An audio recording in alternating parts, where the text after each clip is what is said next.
Hi, I'm Cheryl Mark-Young, and this week on the Hungry Humble Human Conversation, we're talking about resilience redefined and the power of unconventional thinking. And we have an amazing special guest who is an old friend of mine, but she's not old, and someone that has also served as a mentor to me and stands out just as someone that really is amazing, and you'll understand why in a minute. So Nika Stewart is the author of Actually I Can, and here's her book, which is coming out this week. And she's rewriting the rules of resilience. She's a lifelong entrepreneur, celebrated speaker, known for her unique blend of humor, vulnerability, and insight. Her journey through cancer, documented virally on social media, has inspired millions worldwide. Nika's message revolves around transforming adversity with positivity, laughter, and an unconventional approach. Her infectious energy and personal story of resilience make her a sought-after speaker for audiences seeking inspiration and practical strategies to embrace life's challenges with a smile. Nika's Shine Squad program helps entrepreneurs show up and shine online as the unique, brilliant superstars they are, so they get recognition that they deserve. So today, I want to ask you a couple of deep dive questions. Oh, I'm so thrilled. And knowing you all these years, but really following you closely the last few years on this part of your journey, you really have a counterintuitive approach to the concept of resilience. You've shown us all how rethinking the traditional fight or flight strategies and embracing life's surprises can really lead to a more fulfilling journey through adversity. So I'm going to ask you, for starters, what does unconventional resilience mean to you? I love the question, and thank you so much. I have always felt that there was something different. I think we all will growing up, even later in life, sometimes we think, is there something wrong with me? Am I different? Why don't I think the same way that other people think? And I've always felt that way and thought, well, I can get through challenges in a different way than most people, but I always had such a good life. In general, I had a good life, so I couldn't really prove that I had this way of getting through challenges, this way of dealing with adversity. Because, well, you can do that because you have a good life. And then I was blessed and lucky enough to get a cancer diagnosis and be able, really, I felt like I was proving to myself that the way that I think about adversity and challenges and obstacles is more effective and powerful than what we're taught, really. And so you asked, what does unconventional, non-traditional resilience mean? To me, it means going about it in a way that works for you personally. There are so many things we're taught about being strong and fighting the challenge, especially with cancer. The thing that I see so much is the words that I actually don't use, like F cancer and screw cancer, like all this, I'm going to beat you up. I'm stronger than you. I'm going to fight you. I didn't feel that way. And I know that sounds kind of strange to people, which is why I realized this is a little different. This is weird. I believe in, instead of fighting a challenge, the next level, instead of fighting, is we can accept a challenge. And then the next level is actually embracing the challenge. And I've learned that embracing things that most people want to fight and feel like, I'm stronger than you, I'm going to beat you. If you embrace it and make it your friend, it doesn't have the power that it used to have. And that's how I got through the journey of cancer, diagnosis, surgeries, chemotherapy, radiation, all this body-altering medication, all things that I'm supposed to fight and hate. I've embraced it. And because of that, and because I shared that online, and so many people have said that it inspired them, I realized, I really should share this journey with more people, because this is not about cancer. It's about challenges. And we can do the same thing with anything in our life. I love that. I love the concept of accepting, helping you to embrace it.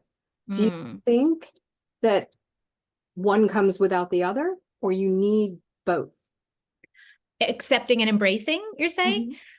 Mhm. That's a really good question. I believe it's very hard to go from naturally fighting to all the, it's kind of like, well, instead of hating it, just start really falling in love with it. Sometimes you need a pathway there.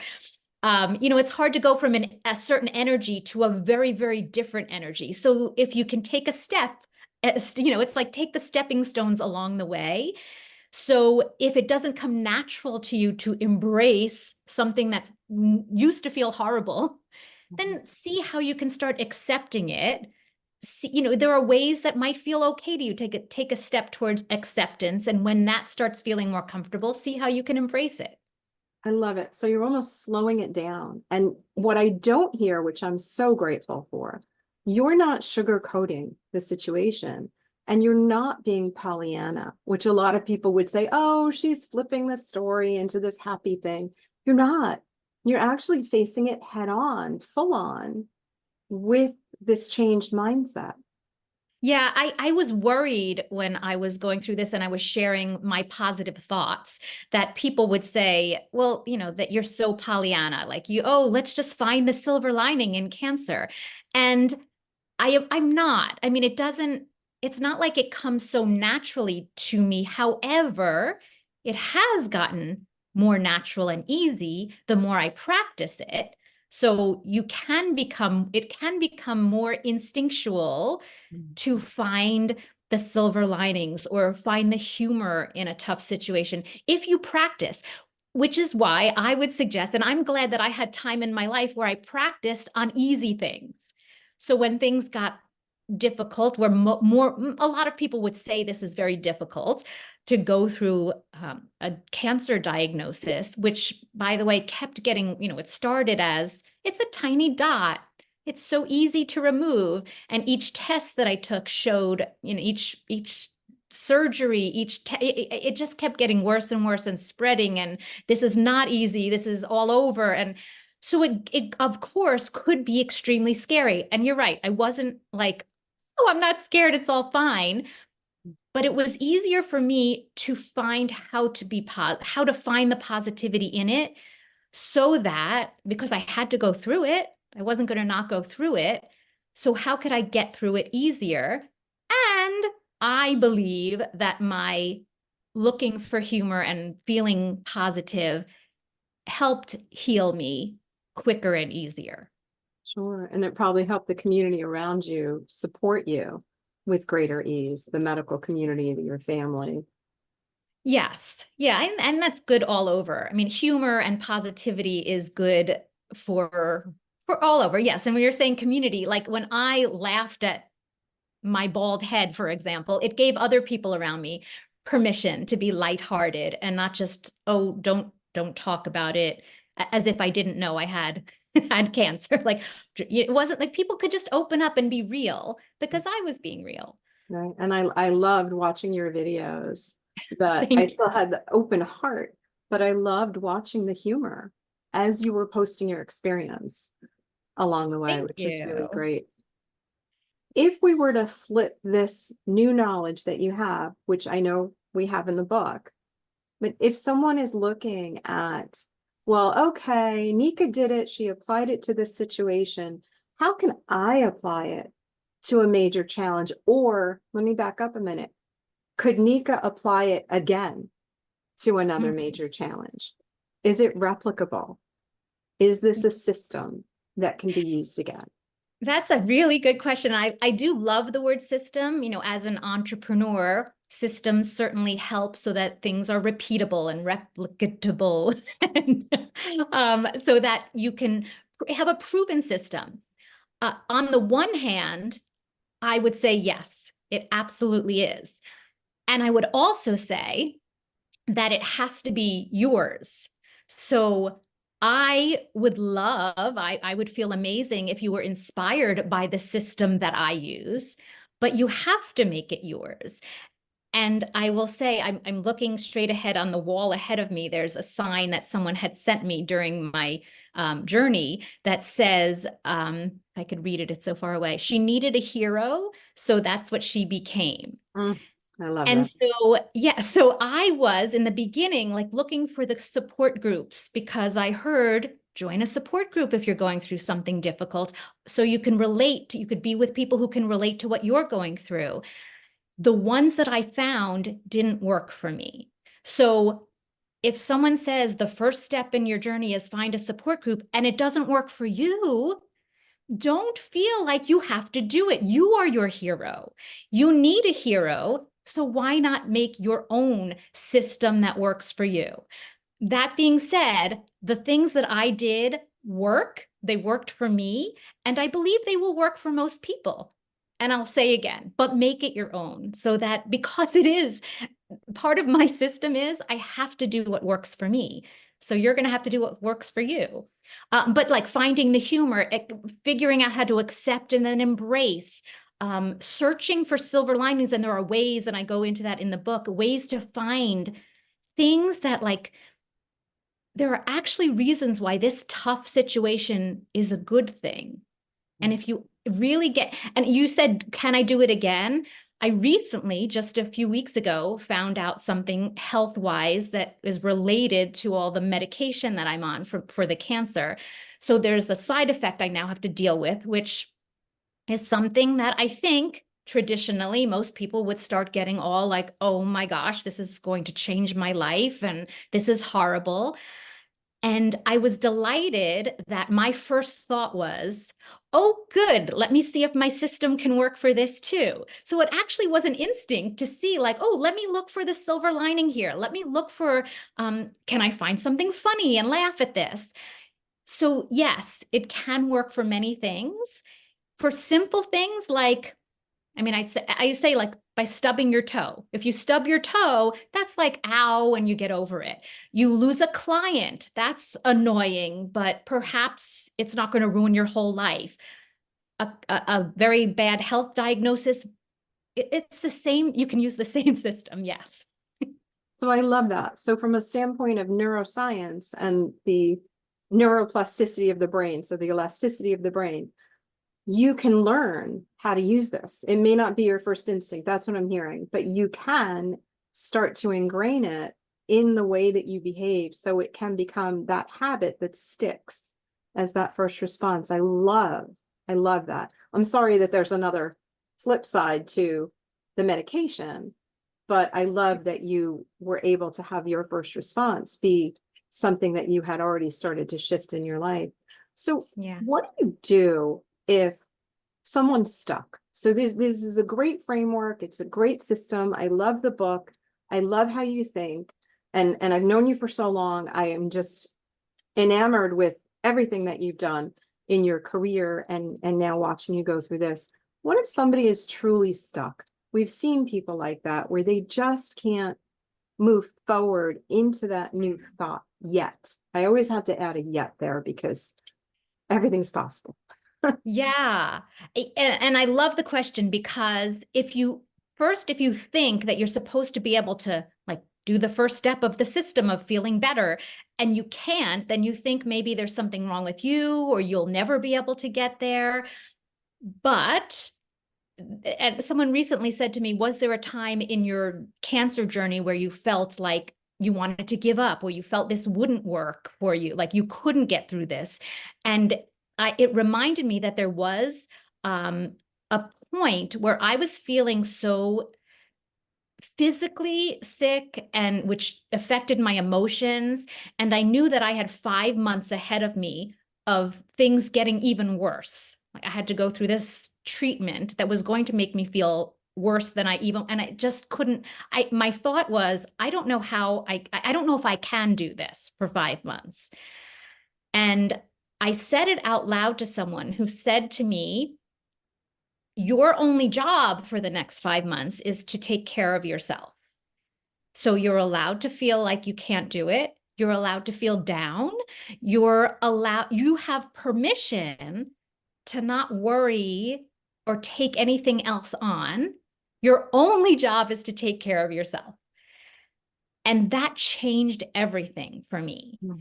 It didn't mean that suddenly I was now back to feeling positive and joyful, but giving myself permission to, I think as women, working women, we don't just take care of ourselves. We're lucky if we do take care of ourselves, but there's so many other things on our list of priorities that hopefully we get to taking care of ourselves. But all of a sudden I learned I'm feeling bad right now. And obviously I'm not going to stop caring about my family and my clients. I'm not going to stop, but I have permission to take care of myself now. And if you are feeling like you're stuck and you can't get there, give yourself permission to feel stuck and feel sad. And your job is to take care of yourself. You don't have to do anything else right now. Just knowing that for me made everything like I was hitting a rock, and all of a sudden the rock moved away. I didn't move forward right away, but I didn't feel the rock on me for a little while. And then it was easier to get past it. So I give love, yourself permission. I love that. I love the permission aspect of it. I love it as working women as entrepreneurs. I also, if we flip this into for men, they have a status quo or a status that they're supposed to be a certain way.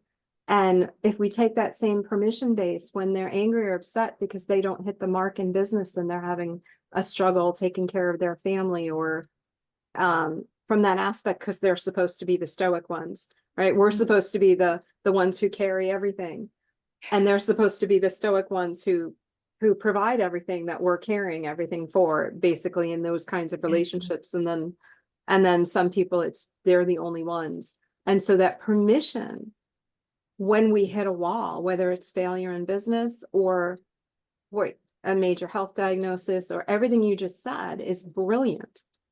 Giving ourselves permission, I'll say it because it's the hungry, humble human, right? Giving ourselves permission to be human and have the emotions that we're going through. Absolutely. So yeah, so if you can't go to step 2, be like, say, I'm okay because I'm in step 1. You have taken the step. You're feeling sad, you're feeling stuck, you're feeling broken. Again, like be okay being there and take as long as you need. And you will get to the next step when you decide you're going to do that. I love that. So permission based is the way to go the whole way. Yeah. How would you, as you look at, and I'm moving paper here for no reason, because that's what we do. As you look back, if there was anything that looking back that you would have done differently in your life, knowing what you know now. Yes. One thing that I feel held me back for so many years, that when I went through my cancer journey, I wasn't able to do this, which was another huge blessing. But one thing that I did for too many years was try to be someone I wasn't, or try to be perfect, which is someone I'm not. I'm sure you can tell. I'm just not, I mean, like all humans, we're human, we're imperfectly perfect. And I was taught growing up, many of us are, that I should be embarrassed or ashamed of things that are not perfect, so I should hide them. And if I'm growing a business, if I'm going to work, if I'm presenting something, don't do that until the hair is perfect, the makeup is perfect, the outfit is perfect, my body weight is perfect. I'm perfect. And I can't stutter. I can't scratch my nose while I'm in front of people. I have to be presenting myself absolutely perfect. And so it held me back from doing a lot of things, because if you're waiting for perfection, you don't do anything because we don't get to perfection. And when I started having surgeries and chemotherapy and I was weird looking, I was not traditional looking. I was bald. I had no eyelashes and eyebrows, and no breasts, and like I looked odd. And I felt sick many days. I had no energy. So if I wanted to wait until I was perfect, I couldn't work for a few years. I couldn't go out for a few years. I couldn't be in front of people. And so I kind of just said to myself, F it, whatever, just do it because I can't help it. People will, I thought, people will give me a little grace because they'll see I'm going through something. But it turns out people didn't give me grace. They connected and fell in love with the message and felt permission to be themselves and were able to laugh at themselves and were inspired and motivated to get out there in their own way. And that fueled me to keep going and be imperfect and just share. And that's what I want. I mean, that's one of my biggest messages. If I can do that, I want you to see that you can do it too. I love that. That's really wonderful. And you've always been this person that I wanted to follow all these years anyway. So you were perfect the whole way through. Oh, thanks. But we all, right? Like I love the term perfectly imperfect or imperfectly perfect. Like that's who we are. We have to stop trying to be someone else. Exactly. It's a great message. So what do you want people to know? What's the last thing for today that you want them to know besides run out, buy the book because oh my goodness. Well, yeah. So if you think you can't get through a challenging situation with humor and laughter and positivity, actually you can. That is one of the important messages. And I also want to say that the definition of resilience, when we think of resilience, I read it recently. I don't remember the exact definition, but it has to do with strength. And I don't believe, first, two things that are kind of opposite. Number one, you already are as strong as you need to be. And number two, resilience is not about strength, in my opinion. Resilience is not about being strong enough to conquer something and get back to the way you were. It could mean going through it, feeling however you feel, and perhaps becoming someone new or getting to a new place. Again, resilience is like being strong and getting back to where you were. Perhaps for you in a certain situation, resilience means growing into someone new or becoming an even brighter version of yourself. So if you're not, because people have said to me, oh, I'm just not as brave or as strong. Number one, you are. And number two, you don't, that it's not about bravery and strength. It's about getting through and being yourself and being okay with whatever you are and however you're feeling. You are resilient. I love that.